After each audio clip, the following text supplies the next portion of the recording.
We met, of all places, in front of Gristede some freakishly cold winter's day. I had on several unflattering layers of wool. He slipped on the ice with his grocery bags full. So I rescued some Fruit Loops he dropped by the curb, and he made some remark that my smile was superb. And I thought that was sweet, and I started to go. And he said, "Hey, what you doing tomorrow? Because I'll be here on the corner of Bleecker and Mercer tomorrow at 7. If you want to meet up, I'll be waiting right here. And in case there are two fellas waiting for you, my name's John."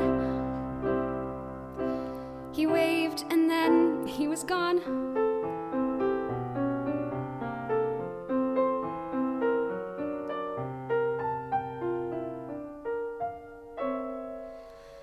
Needless to say, I went back there to meet him, mostly to see if he'd show. And there he was, out in the cold with his jacket pulled tight. He took me to dinner and kissed me goodnight. The next week we went to this terrible play, and the week after that drank hot chocolate all day. And suddenly 8 or 9 months had flown by when he said, "Hey, what you doing the rest of your life? Because I'll be here right beside you as long as you want me to be. There's no question. There is nothing I've wanted so much in my life. This might sound immature, but I'm totally sure you're the one." And we had just begun.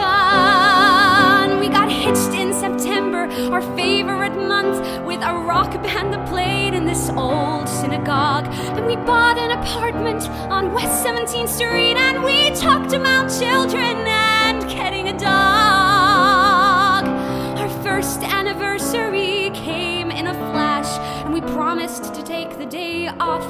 He had to step into his office that morning, and so I went walking downtown to this bakery I know, when I heard on the street what I thought was a joke, till I heard all the sirens and saw all the smoke. So I'm running back home with this feeling of dread, to the voicemail he left, with the last words he said.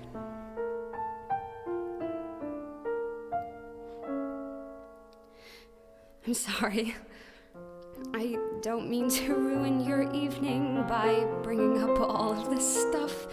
You're probably wondering why I even called you tonight. Well, today something happened that spooked me all right. I discovered his Fruit Loops still there on the shelf, and I cried, and I couldn't get hold of myself.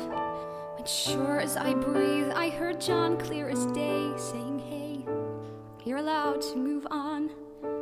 It's okay, because I'll be here.